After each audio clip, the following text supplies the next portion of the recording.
தளபதி விஜயோட பையனான ஜேசன் சஞ்சய் சினிமாவில் இயக்குனரா அறிமுகமாக இருக்கிற இந்த சுச்சுவேஷன்ல அவரோட படம் டிராப் ஆகியிருக்கு அப்படின்னு சமூக வலைதளங்கள்ல செய்திகள் வெளியாகி இருக்கு.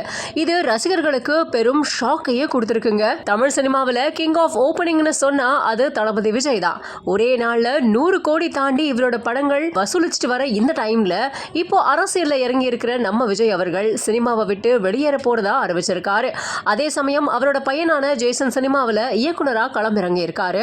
ஜேசனோட முதல் படத்தை லைகா நிறுவனம் தான் தயாரிக்க போகுது அப்படின்னு கான்ட்ராக்ட் எல்லாம் சைன் ஆகி அதோட அப்டேட்டும் வெளியாகி இருந்துச்சு. அதுக்கப்புறமா பெருசா எந்த அப்டேட்டும் வராத நிலையில இதனால படம் டிராப் ஆகிடுச்சு அப்படின்னு ரசிகர்கள் கிட்ட சந்தேகம் எழுந்திருந்துச்சு.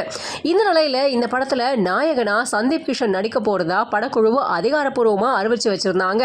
இப்போ மறுபடியும் இந்த படம் டிராப் ஆகியிருக்கு அப்படின்னு செய்திகள் வெளியான நிலையில இந்த தகவல் உண்மை இல்லைன்னும் படப்பிடிப்பு நடந்துகிட்டு வர்றதாகவும் ஃபர்ஸ்ட் காப்பி அடிப்படையில் ஜேசன் தயாரிப்பு நிறுவனத்துக்கிட்ட 25 கோடி ரூபாய் பட்ஜெட் வாங்கி இருக்காரு அப்படின்னும் தகவல்கள் வெளியாகி இருக்கு.